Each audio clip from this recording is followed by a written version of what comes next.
Tuhan dedana kuminti Dutanaw itu kay daunan Sumnoon sarahan may dinyo Arapid-apitin dukadaw naman ninyo Nakaya po doon nakaway ako di mo nanyin ka Amat si pasabdo tawal ko manda sa tangyaw Harap pa mo mataragatad daw panmukunay mo As panapanayan ko na ugas numatano yakapatinday Nagmi ko na tano liyak mamakmayo A star from the east descends upon the north in a province called Batanes. Its bright, twinkling light guiding our voices to those we all hold dear.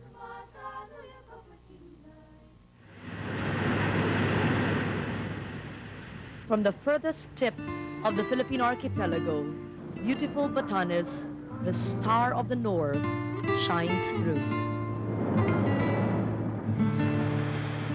Immensely rich, not only in pristine nature, but also in history and culture, Batanes is the smallest province in the Philippines and the most isolated.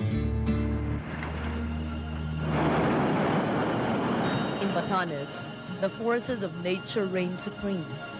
Typhoons lash at the island several times a year, cutting them off entirely from the rest of the world.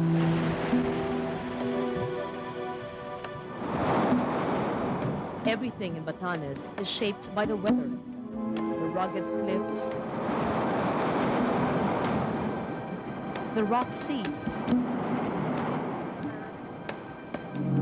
the gusty winds, the sturdy houses of stone, and its even sturdier people.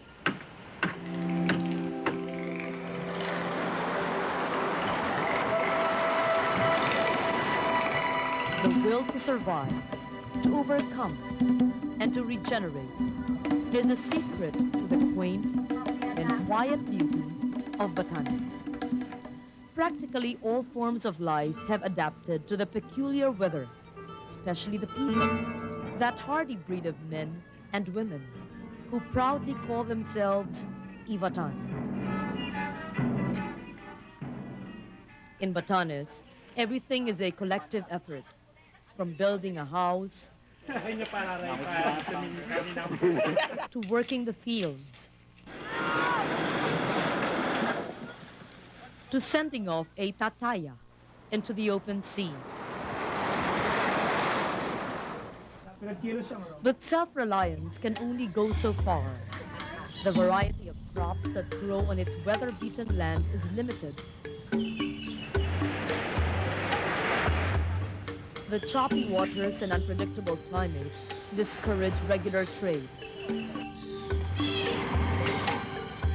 And native fishermen, with their puny boats, are no match to the high-powered Taiwanese fishing vessels that regularly poach on their waters. In 1994, the whole province of Batanes was declared a protected area in recognition of its unique ecology and potential for sustainable development. The very small area of Batanes makes it imperative to view any development with a cautious eye, because any unplanned or unchecked exploitation of its resources can spell ecological disaster. Kapipahabas danwa di pasayaw dodayad no bahay. But if there is anything alarmingly endangered in Batanes, it is its human resources. The hard life has pushed many young Ivatans to seek out their fortune elsewhere, causing a trend in outmigration which threatens to destroy the insular spirit of their people. These and other issues in culture, nature, and survival in Batanes. Tonight on Earthlink.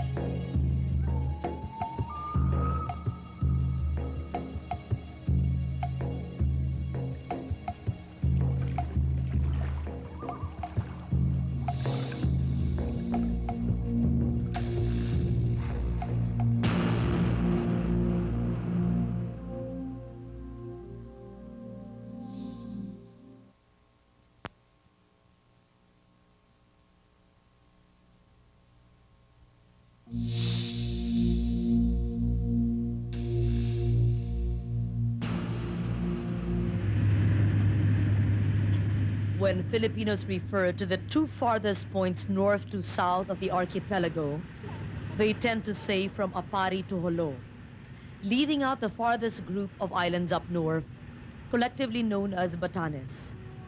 Closer to Taiwan than it is to Luzon, Batanes is 525 miles away from Manila. Separated from the rest of the archipelago by wild waters and an even wilder weather pattern, this tiny province might as well be sitting on the edge of nowhere. Hence, the commonly committed sin of omission. It's also an indication of how much this place has been forgotten. You know, it's a good indication that you know the neglect, you know, that this place has suffered. Batanes is composed of 10 islands, only 3 of which are inhabited. The provincial capital of Basco is found in the island of Batan, with its picturesque shoreline strewn with limestone cliffs, sandy beaches, and broad, shallow reefs. Batan is also home to majestic Mount Iraya, a volcano that has remained dormant for the last 1,500 years. Half an hour boat's ride away from Batan is the island of Sabtang, which has the richest fishing grounds in the province. Sabtang has been named by the Department of Tourism as among the 12 best destinations in the Philippines.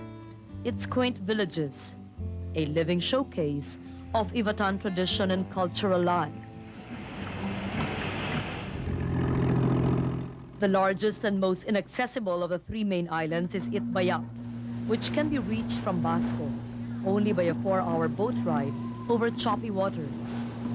Virtually untouched and unexplored, Itbayat promises great potential for farming and cattle raising. The fabled beauty of Batanes is matched only by its infamous weather, at whose mercy the existence of the Ivatan depends. Visited by at least 8 typhoons each year, the elements dictate the tempo of life in Batanes and worsens its isolation. You know, were it not of this typhoon, then maybe we are not this, shall we say, behind in development. Because every time that we experience typhoon, after the typhoon, we have to start all over again, no? Most especially on agricultural production. The variety of crops and trees that grow in the area have been limited to those that can withstand the lashes of wind and rain. Of these, only garlic is raised as a cash crop and is sold all the way to Manila. Magtsaka silang nagtanim ng bawang. Kung wala silang pera, simple sabi nilang mga tao, kung mayroon kang alaga ng hayo, hindi mo maalis ang kunting para sa kunting katawan niya sa katingan masaang, pabili mo. Yung bawang, kung mayroon kang 1 kilong bawang, pabili mo yan, pabili mo ng mga importante mo sa bakay mo.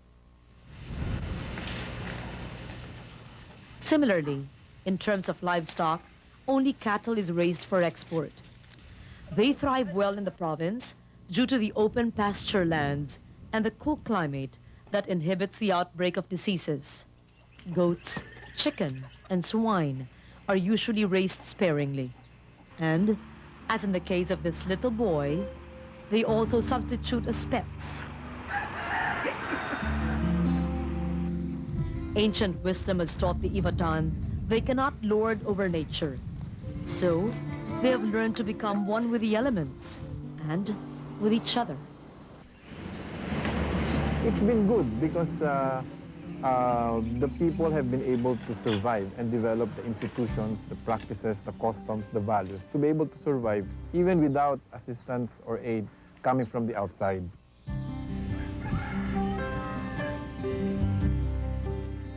Its remoteness has also discouraged outsiders from plundering the natural beauty of Batanes, allowing the province to preserve its idyllic pastoral terrain. Its bountiful marine resources, and the serenity which makes it an ideal flyway for migratory birds. Maraming endangered dito. Ang identified endangered species dito. On marine resources, we have that green sea turtle. We have also that pink and red coral. Yun ang mga identified. And another is the green snail. Doon sa terrestrial flora naman, we have that yung mga eagles dito. All of the species of eagles are endangered. So we still have sea eagles here in Batanes.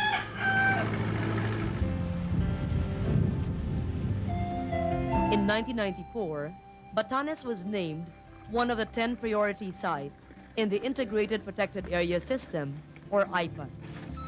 All landscapes and seascapes in the entire province have been declared protected areas, where all human activities or intrusions are closely monitored, if not discouraged.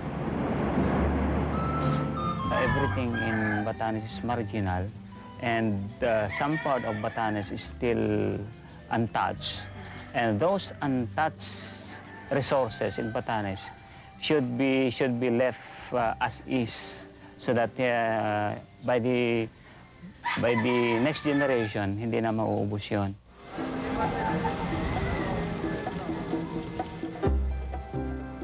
Funded by the Global Environmental Trust Fund under the World Bank, this IPAS designation means that Batanes now has the unusual opportunity to develop the province in a way that is both economically and ecologically viable. Under the protected area, what we have to do there is livelihood which are not traditional, or what we call alternative livelihood projects, which really will not put pressure on the environment. Following Republic Act 7586, which provides for the creation and management of a national integrated protected area system, Batanes has been divided into different management zones. Sustainable use zones, where the use of natural resources may be allowed, provided there is no clearing, farming, settlement, or commercial activity. Multiple use zones, where agriculture, fishing, and other traditional and sustainable land use are allowed.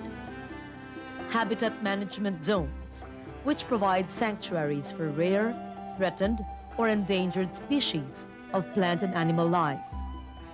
And a special use zone, which is reserved for the installation of telecommunication facilities, irrigation canals, and electric power lines. Batanes was voted the cleanest and greenest province for Region 2 in 1996 and was a national finalist in the Cleanest and Greenest Award for Excellence that same year. However, on foresight, provincial leaders are now looking into a possible problem in solid waste disposal. We have to devise ways of managing our waste because we are we are a fragile ecosystem and an island, and unless we check that, then our creeks and the sea will be affected, will be polluted. Right now, it's not a very pressing problem, so people are a bit lax about it. At present, there is one major dump site in Barangay Diptan. Located along the fringes of Basco, it has a clear view of the waters nearby, a predicament environment officials are well aware of. As of now, we don't have very parang mabigat na problema on disposal of this waste. Although if the population increases, yung mga garbage areas ng at least 2 municipalities here would affect our marine waters. But in the meantime, that we are assisting these municipalities in identifying areas other than these near waters, we still allow them because the volume of garbage is still insignificant, manageable.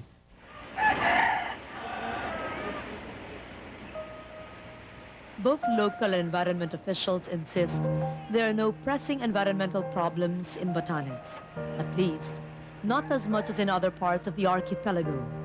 This makes it an ideal ecological site to protect, because although everything in Batanes is marginal, whatever little they have remains intact.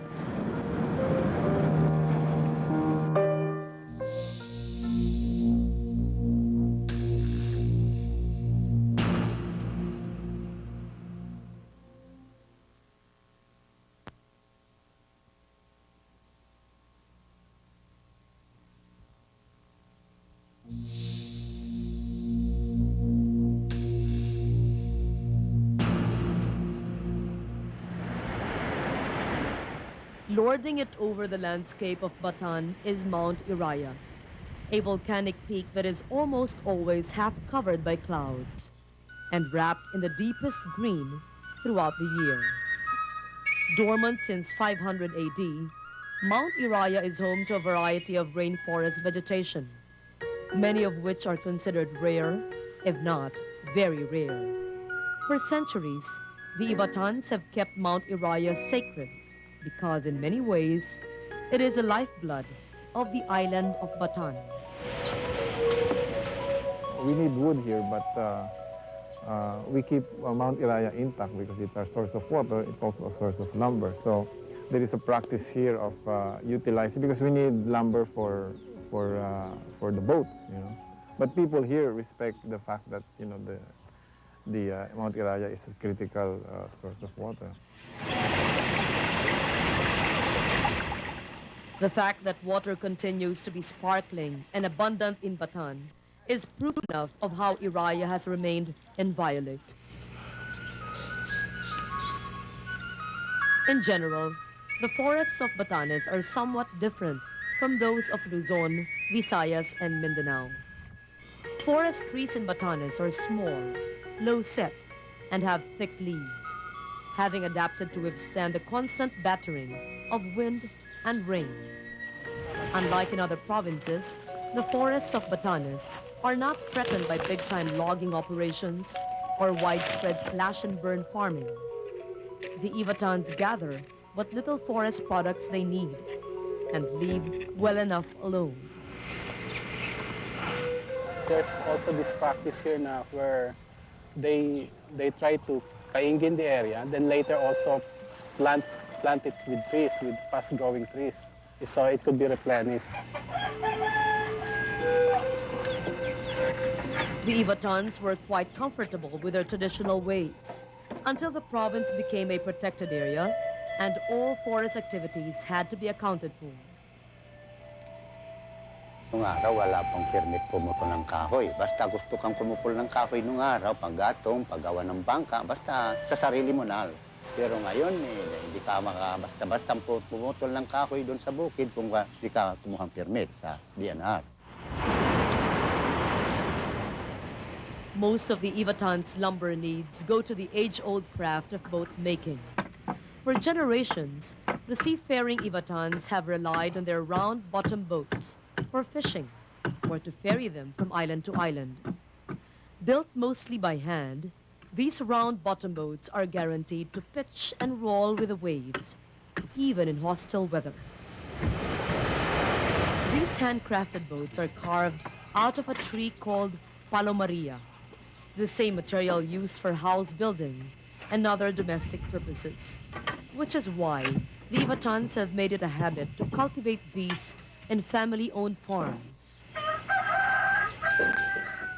They have their own planted trees. Yun ang culture ng Ivatan. They have to plant their own trees so that they have trees to harvest. A practice that made it difficult for most of the residents to understand why they now have to secure a permit before a single tree is cut. Our great-grandfather have planted this kind of trees for house building at the Tipuho. Now, when the IPAS was introduced, absolutely, binabawalan, kunin yan.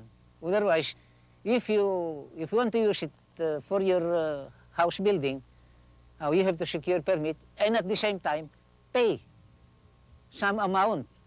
Kaya that is where the controversy arose. For a while, it was a classic case of new laws conflicting with old ways. But guardians of the environment are quick to point out the permit is purely for monitoring purposes.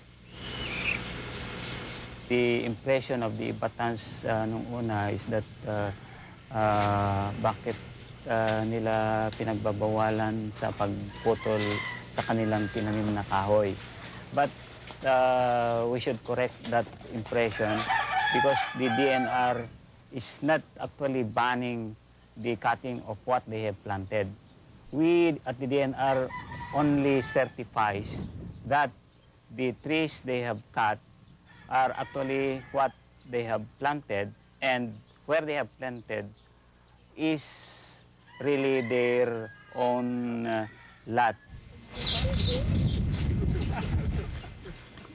To further strengthen the drive for reforestation, the DNR set up a nursery in Mahatao to provide seedlings for various types of local hardwood, like fast-disappearing ebony and arius, as well as a popular palomaria. As of 1996, some 75,000 seedlings have been raised, half of which have been distributed to the local community. Gradually, people are learning, and so there is no threat now. We also cooperate in planting and the stopping of cutting of trees.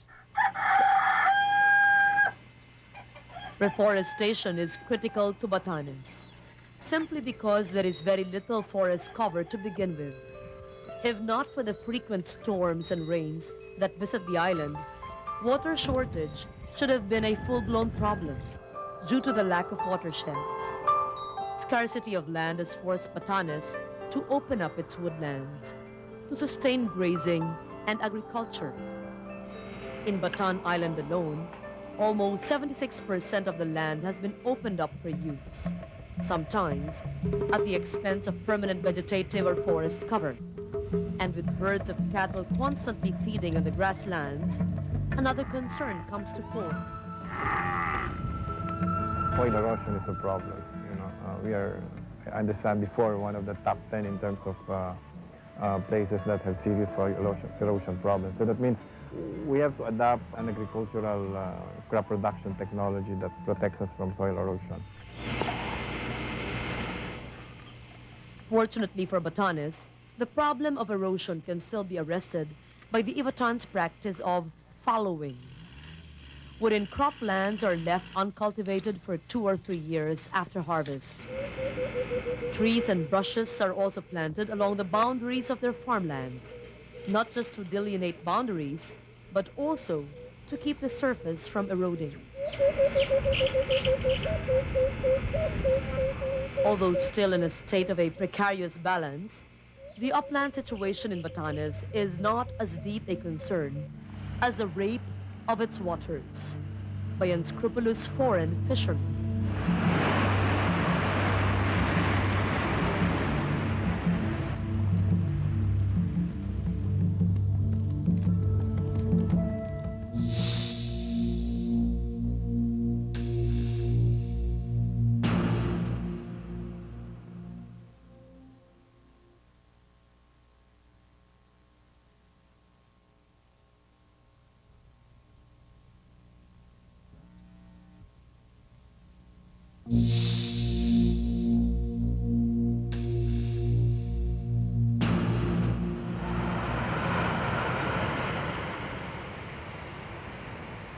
Ang pangingisda naman ay hindi talagang hanap buhay, kundi minsan ginagawa din na sideline lang. Gaya namin pumapasok sa trabaho, kung off time namin, mangingisda. Oscar Vargas works a night shift as a security guard in a local bank. By daybreak, he heads off to sea, hoping to earn a few pesos more from half a day's catch. Like everything else in Batanes, fishing is dependent on the cycle of the season. With only 4 to 5 months of fine weather for fishing, it is imperative to have an alternative job. Again, just like the rest of the industries in the island, fishing remains on a marginal level. To Ivatan fishermen, the measure of a good catch is when they have enough to bring to the dinner table. On a really good day, there would even be a few pieces to spare to make into kilawin over a few rounds of gin. When the sea is extra generous, even the kids who mill along the shoreline get a bonus. Whatever is left is taken home, either sold fresh at street corners or dried and salted for the rainy days. It all boils down to practicality. With limited hours of electricity and the absence of an ice storage plant, there is no sense for the Ivatans to harvest more than they can consume. And just as they refuse to utilize commercial fertilizers and pesticides for their farms, the Ivatans shun any form of fishing that would damage marine life. Sa asosasyon, so yung lahat na illegal ng pamamaraan sa pangingisda ay binabawalan. Gaya nung dynamite fishing, saka ito yung cyanide, paggamit ng mga chemicals, ay talagang binabawalan namin yun. But no matter how protective the Ivatans are over their waters, their marine resources are currently in grave danger because of the perennial and unabated intrusion of fishing vessels from Taiwan.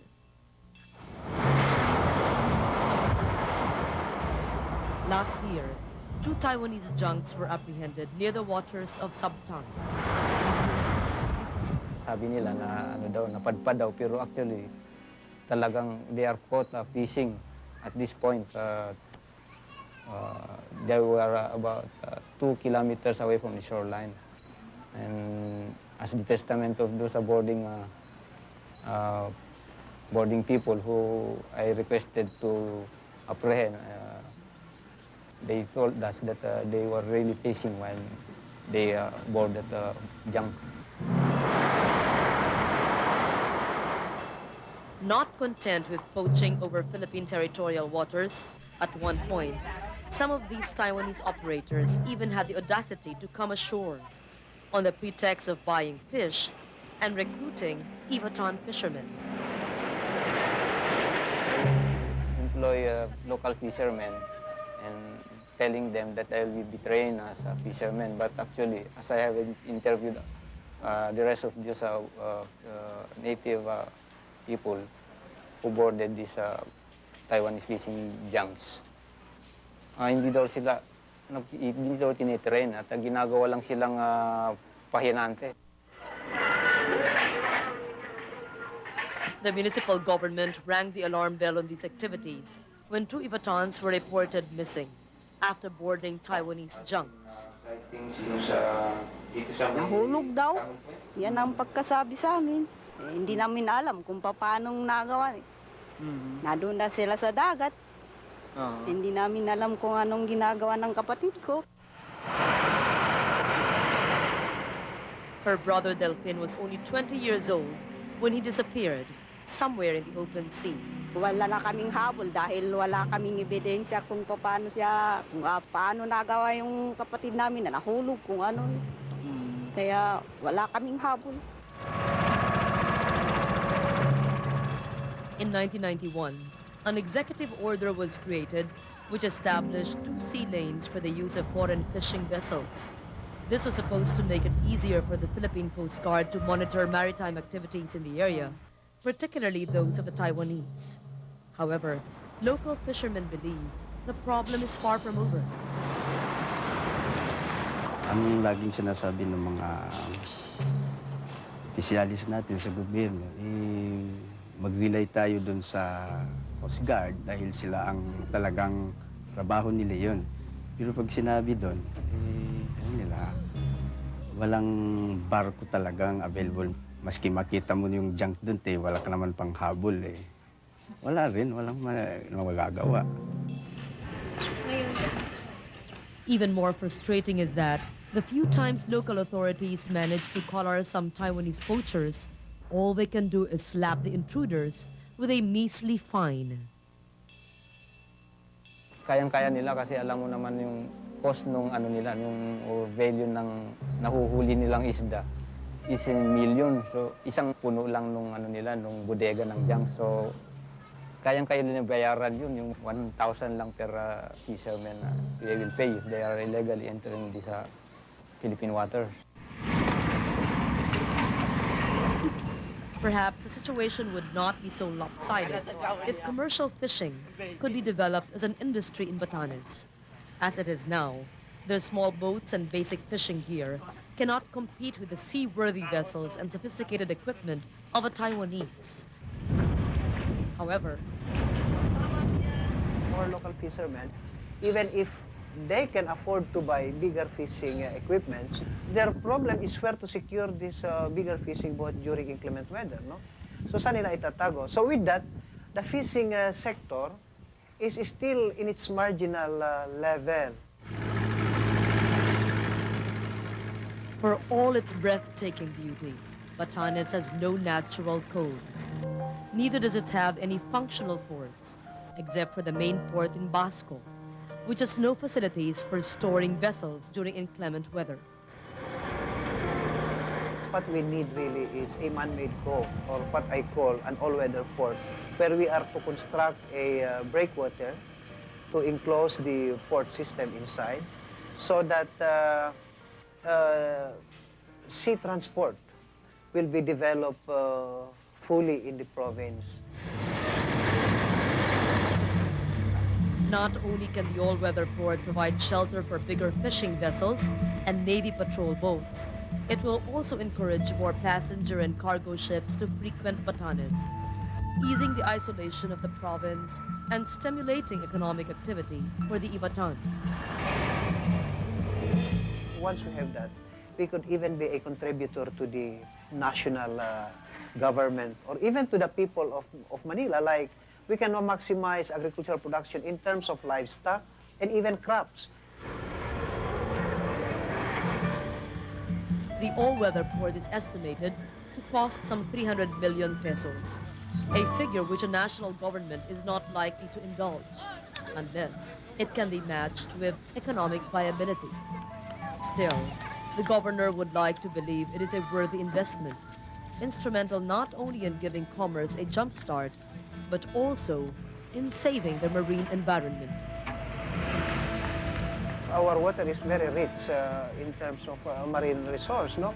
So, unless we have the all-weather port, we cannot develop our fishing industry, and it will be foreigners who will be exploiting our waters. So, yun ang pakiusap ko ho, if the national government could listen to us, this port is a matter of life and death to us.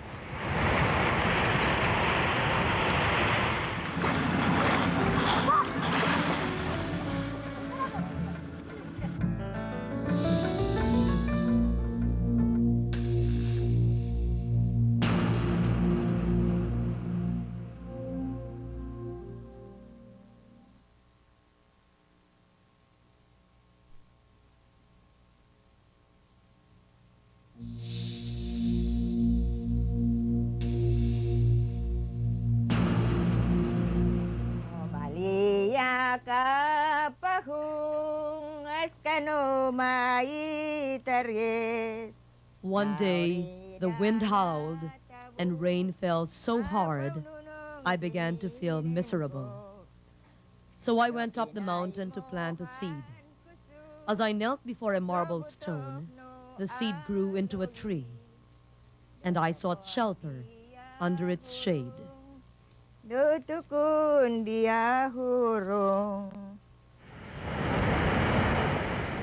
Often referred to as a ghost town, the village of Song Song, or whatever's left of it, stands as a grim reminder of how furious Batanes weather can be. Washed out by a tidal wave over 30 years ago, Song Song was abandoned by its dwellers, who fled all the way to Mindanao, as far away as they can from the raging waters and the bitter memories they bring. However, the sad plight that befell Song Song is an exception in Batanes, rather than the rule.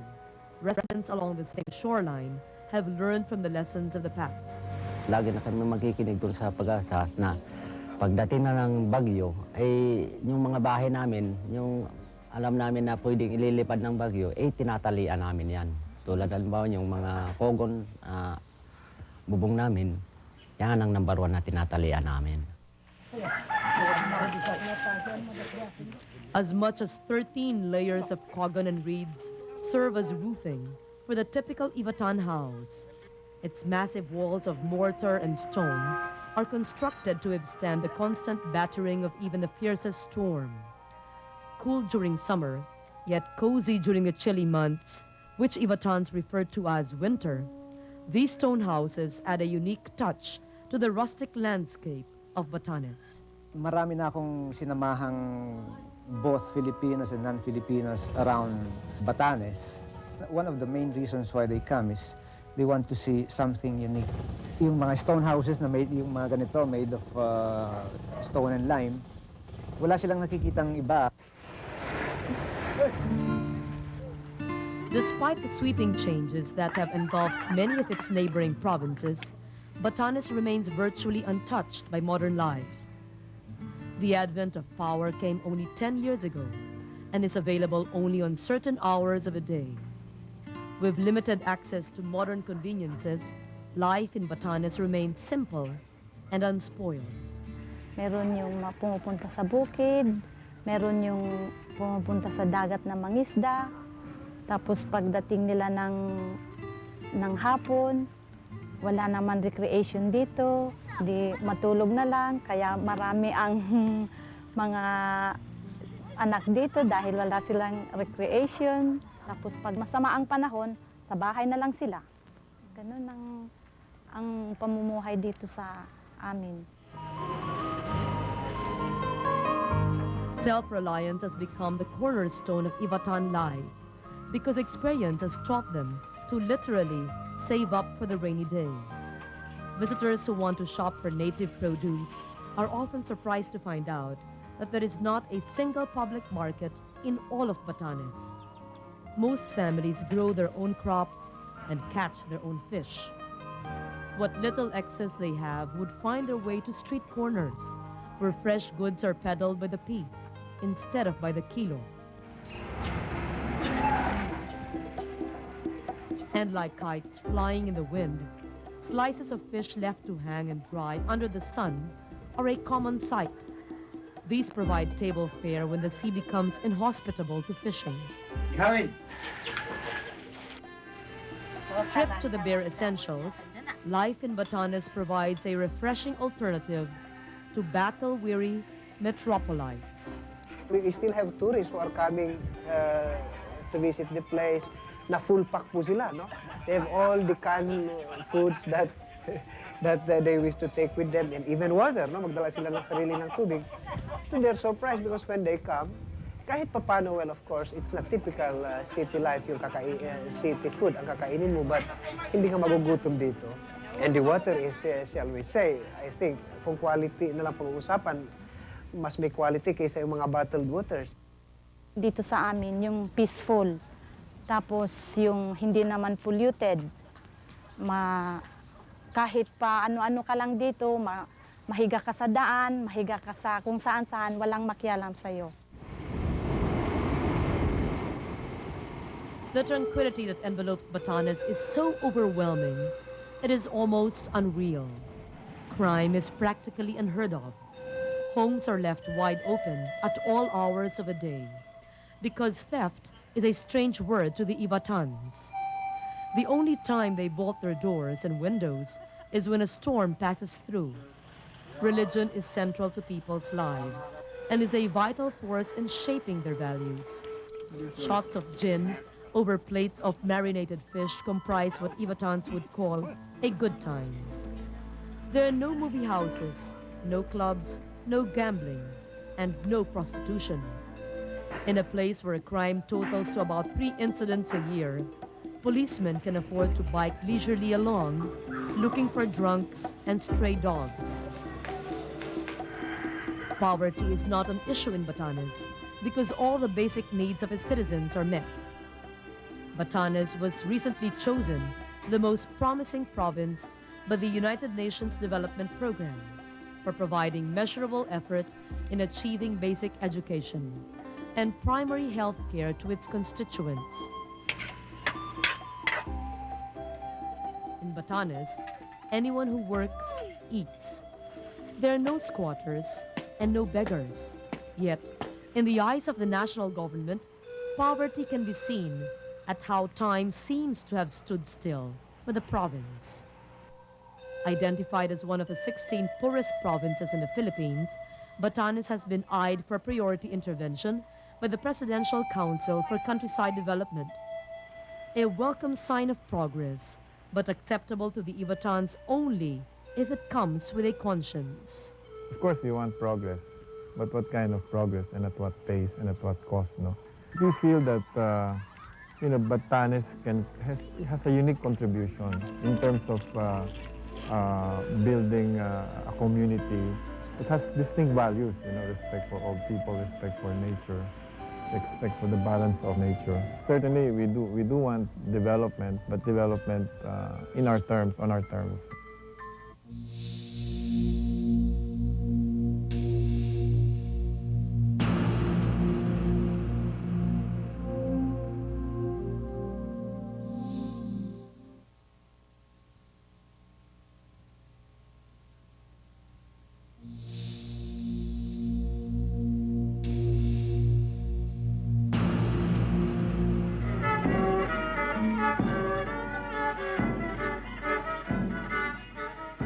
In Batanes, anyone who is not Ivatan is an Ipula, an outsider who is treated politely but eyed with suspicion. The Ivatans are among the most gentle and hospitable of Filipinos, but because they have been detached from the outside world for so long, they have developed an insular nature, one which binds the community with a strong cooperative spirit, but at the same time makes them wary, if not resistant, to change. Their uniqueness as a people is reflected in the Ivatan language. Spoken by Batanes natives for over 3,500 years, it bears no similarities to any other language or dialect in the Philippines.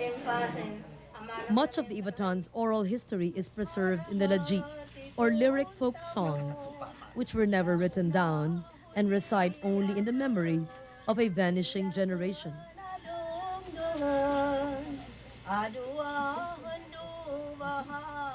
Bernardo Cabuco is one of 2 remaining singers in Ivana.